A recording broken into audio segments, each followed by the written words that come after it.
kdaj kmet gre na trg prodajati svoje krave? Takrat, ker mora to narediti zato, ker ima velike dolgove, takrat, ker zato nima več krme in dajejo krave premalo mleka, ali pa ker ima načrt, da bo izkupičkom od teh krav naredil nek nov posel. Recimo, da bo se šel v proizvodno vina, ker se danes to splača. Boljš kot pa sama proizvodna s kravami.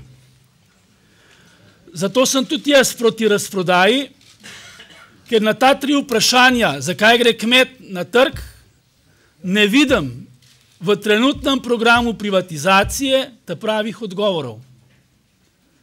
Imamo situacijo, ko karkoli bomo dosegli, ker nimamo cilja, bomo rekli, da smo zmagali, da smo dali gol, ker je gol kar posod okoli igrišča.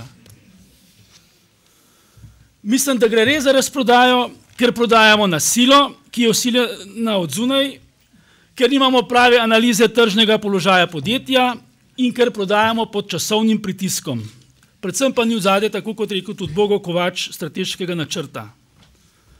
Vendar, spoštovane in spoštovani, jaz sem za privatizacijo slovenskega premoženja. Ampak bom pojasnil, zakaj. Se jo prodajam, ker je predraga za mene. Mi imamo približno 10 milijard premoženja po knjigovodskih bilancah v slovenskem gospodarstvu v državni lasti. In to premoženje je v situaciji, ko mora ta država 1,5 milijardo se na leto zadolžiti za to, da imamo proračun sestavljen, to premoženje 10 milijard daje 200 milijonov izgube. Se pravi, če bi mi to premoženje vse skupaj prodali, pa ga dali na banke, bi dobili več denarja in bi se bilo treba manj zadolževati in bi bila država bolj stabilna. Seveda je ta predpostavka hipotetična, ampak dejstvo je, da smo z državnimi bankami od leta 2007 do danes pridelali 3,7 milijarde izgube.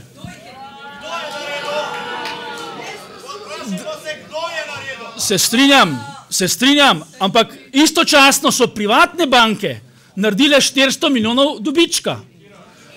Drug primer, pred 20 leti skoraj smo prodali Savo v Kranju.